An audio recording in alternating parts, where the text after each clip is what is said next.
Hello, my name is Justin. I'm going to present to you my presentations for the assignment that's required.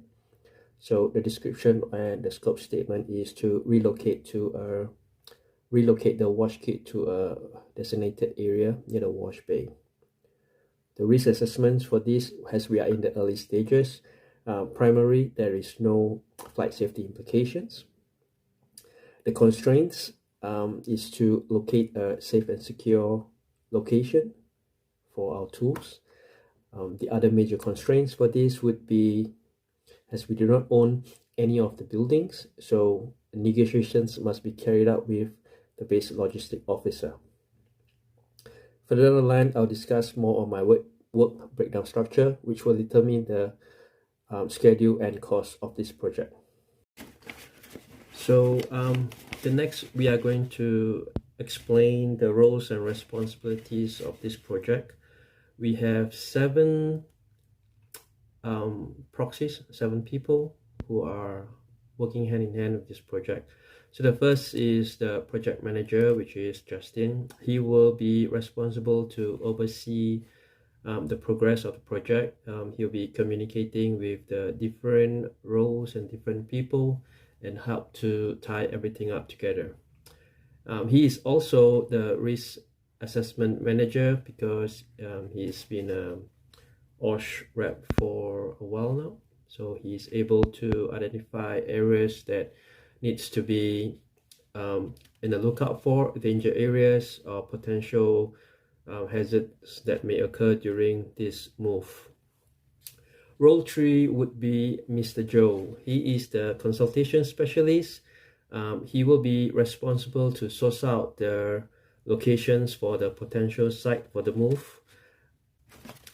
So role 4 is the specialist, Mr. Mo. He will be our tools and ground equipment specialist. He'll be in charge of it because he's got background on this type of operations, and he will know exactly which tools and ground equipment will we need extra for. Role 5 would be Mr. Shane. He is the volunteer movers. So he will be in charge of coordinating all the trucks, the trolleys, extra personnel, vests to move around from area of operation to the area of wash bay. So that is Mr. Shane, he's the mover. Role number 6 is Mr. Philip. He is also the HR and in charge of the budgeting. He will then receive information from Mr. Mo with the costs and the location of where we could purchase any extra equipment that we need. He will then issue the check, keeping it within budget for the purchase of the equipment. Role 7 is the sponsor. The sponsor is Mr. Michael. He will be sitting on the chair. He will approve all of our recommendations and all of our requirements for this project. He will input any areas that he deems necessary or not necessary, or to give a go ahead. He will also be sitting in the chair to meet with the base logistic officer to get approval for our move. So these are the 7 roles and responsibilities of this project. The key considerations that are important for the stakeholders. Recently, there's an uptick of aircraft flying over water, which means we'll be rinsing down the aircraft more frequently.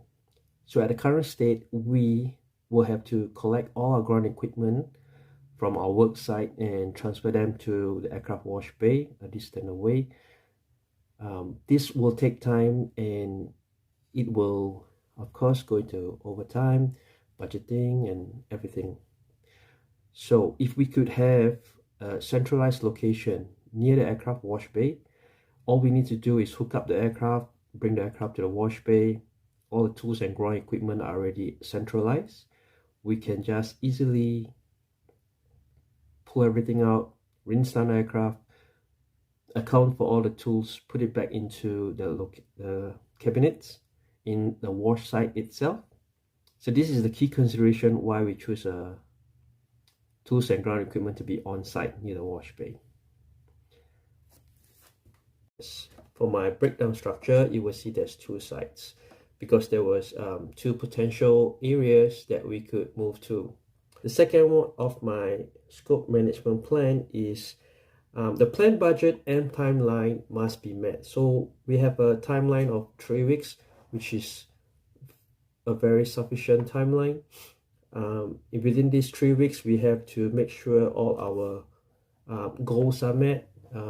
They've got gates and checkpoints on them. Planned budget, we cannot exceed our planned budget because this is something extra that is not in the contract, and it's a convenience that would speed up our operation.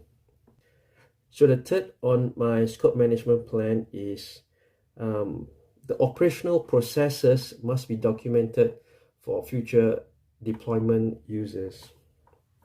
So what I mean by that, for example, we have to move to Jinjin Air Base, and we have to work permanently from there for some reason. We would be the process of documenting all the purchases and looking for the sites and getting the approvals all should be documented and put into our PMP, project management plan. So in any future occurrences, we could refer this back and we have a solid ground to work on. So this would be my scope management plan. Next, I would like to share with you my work breakdown structure for my wash kits. So first of all, we've got 4 of them: site location, equipment, transportation and movement, accountability, and approvals. They are for site and location. The person in charge would be the flight line coordinator. In this case, the project manager, which is me. So we will have to source out two locations for approvals to the sponsor. And on each location, there'll be a site survey. We have to take the floor management plan because the ground equipment that we put, we want it to be out of sight, not hindering the movements of the aircraft. While this is running concurrently, the equipment for purchasing, the flight line coordinator and the team leader will be involved in this operation. They will ensure that the equipment is that we purchase are of manufactured compliance. Next would be transportation and movement in the work breakdown structure. Over here, we have the flight line coordinator and administration staff. The administration staff would then allocate volunteer manpower, consolidate vehicles for the move, and the storage lockers for any extra loose ground equipment and tools. Next would in our work breakdown structure is accountability and approvals. So the sponsor would have to approve the purchase. So HR, once they receive our required tools and ground equipment, the budget, HR will receive that. He or she will forward it to the sponsor. Sponsor will approve it. Lesson learned would be all the errors that could have been prevented. Site areas, personnel moving around the move, putting tools in, putting tools out. Does the cabinet need to be elevated due to water ingest?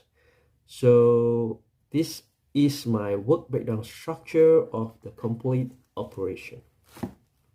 Next on the task is to discuss the relevant project risks and how they will manage. I would direct you to my risk management plan here.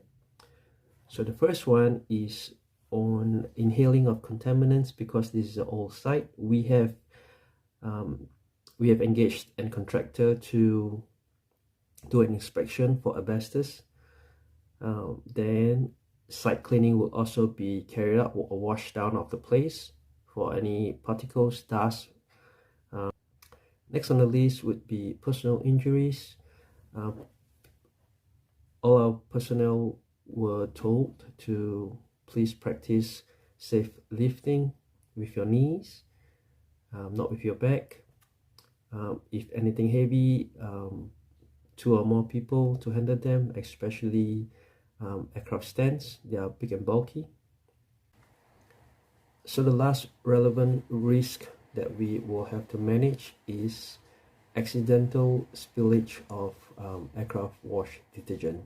Now, because of this big volume, we will need to downsize it to a 5-liter barrel, a 5-liter container. This makes it easier for us to manage it